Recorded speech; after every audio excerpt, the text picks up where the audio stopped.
Here are my raw thoughts after episode 4 of The Last of Us. Obviously spoilers ahead, so if you don't want the spoilers, scroll away and then come back. So first off, I was super happy to see Jeffrey Wright back as Isaac, because as game players know, he did play Isaac in the game. But then he blew up his own soldiers and then he's like, yeah, I'm gonna join the WLF. I'm like, okay. Honestly, I would love to get some more Isaac backstory. Also, hi Josh Peck and then bye Josh Peck. And then Seattle Day 1 with Ellie and Dina. Oh my god, that was littered with Easter eggs. Weston's Pharmacy. Dina and Ellie not knowing what any of the Pride stuff meant. Even Ellie checking out the tank, and it's such an Easter egg of Ellie talking about the astronauts because that is exact dialogue from the game. Even them talking about the Fedra soldiers. I mean, ugh, chef's kiss. But then the music store scene. I was speechless. The way that you see Dina react to this, if she wasn't already in love with Ellie, it's at this point right here where she definitely falls in love with her. And then Isaac torturing the Seraphite, he's just as chilling as he was in the game. But them bringing up the truce and talking about who broke it, I really hope we get some more backstory on that because we truly do not know. But I also loved them showing the contrast of the one soldier that's very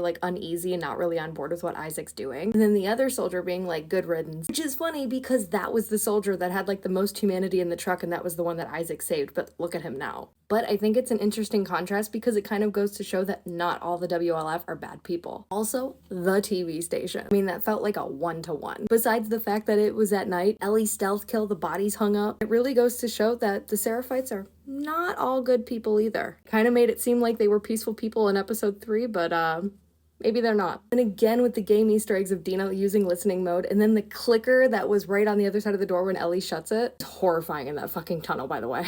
I was nervous. But then Ellie so instinctively puts her arm in front of Dina because she knew she was about to get bit. And I fucking loved that. But they did say that they were bringing spores back in this season, which game players know that Dina really does find out that Ellie is immune from the spores scene. So since they didn't use it here to show that Ellie is immune, I'm curious where else they're going to be using it. Maybe the Nora scene? I don't know. We'll see, I guess. Also, the theater. I mean, I really felt like I was at the theater from the game. The outside and the inside. It felt identical. I just really have to say kudos to the set people on this fucking show. As well as everyone else, of course. But then Dina just going off and saying, oh, I'm pregnant. And then them just going to hooking up. I laughed for a second because I was like, wait, this happened so fast. But it was a great scene. And the morning after, it was so fucking great. It's really showing Dina's character growth as she's going in the show. Which I fucking love that, by the way. You can really feel the chemistry between Ellie and Dina. It is off the fucking charts. I think what I love the most between Bella and Isabella is the fact that there is just so much authenticity there. Honestly, I cannot wait to see more of them. But these are just some of my raw thoughts after episode 4. So you guys gotta tell me, what did you think of episode 4? Let me know in the comments.